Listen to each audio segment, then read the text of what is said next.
Hello, everyone. Welcome back to Awaiting Arrows, which I have not posted about in a while. This is just the part of my YouTube channel where I share more informal, just chit chat type videos about what I'm learning through the journey of just unexplained infertility or just unexplained childlessness over the years. And I'm still in it, still in that journey, just haven't really wanted to speak about anything recently, but I was feeling something very strongly that could be helpful, and hopefully will be helpful for somebody. And it doesn't just relate to having children, but also pretty much any topic in the Christian life.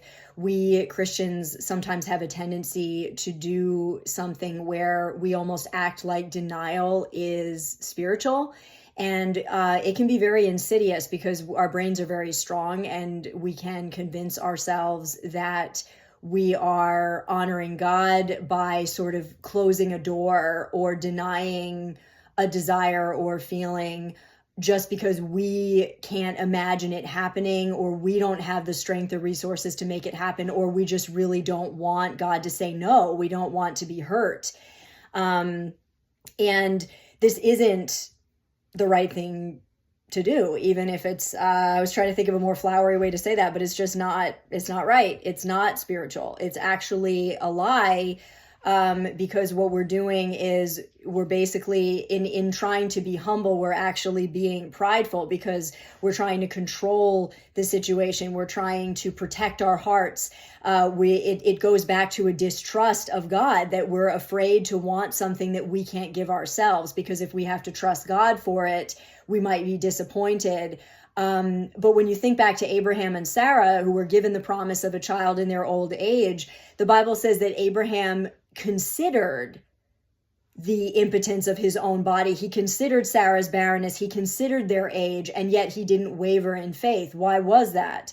How is that possible? Because his confidence wasn't in himself or Sarah. His confidence was in God. He figured, okay, well, if God said it, I don't have to understand how it's going to happen.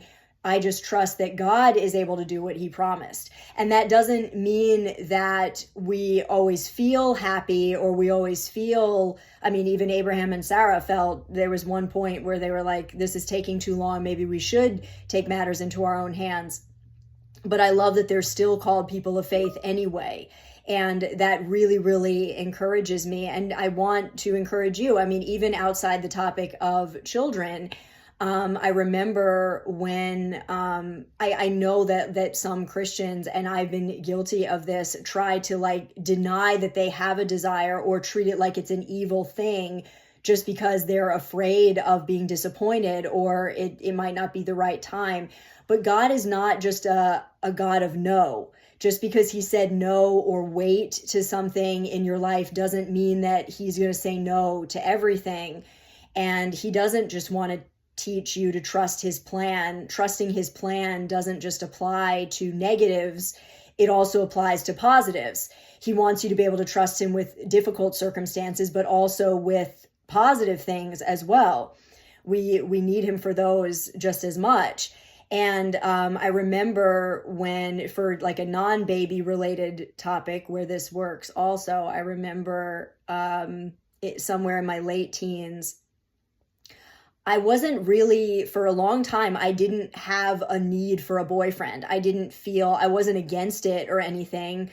I loved guys, but I just didn't feel the need for a boyfriend. And there was some point where something shifted in me and I felt an intense need for a man in my life that wasn't family. It wasn't like dad or brother, and or just like friend, casual friend. And instead of like, I know of Christians that try to make it like, I don't want to be hurt. I don't want to experience any delay. I don't want to experience any struggle. So I'm going to deny those feelings until I get married. And then all of a sudden I'm going to be in love. It doesn't work that way. God put the desire for a partner in you, and that doesn't mean that he wants you to throw it away or kill it just because you can't have it right now.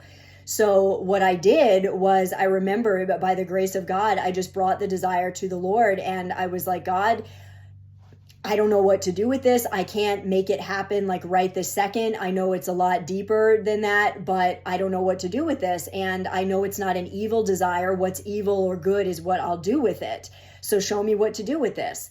So that's what I've been thinking about with regard to the dream of having children, or pretty much any desire that God has placed in your heart. If it's a godly desire, and don't be afraid of it just because you can't make it happen in your own strength, or because there's been delay or something like that. It's not spiritual to run from it. You don't have to torment yourself over it. That's not from God either.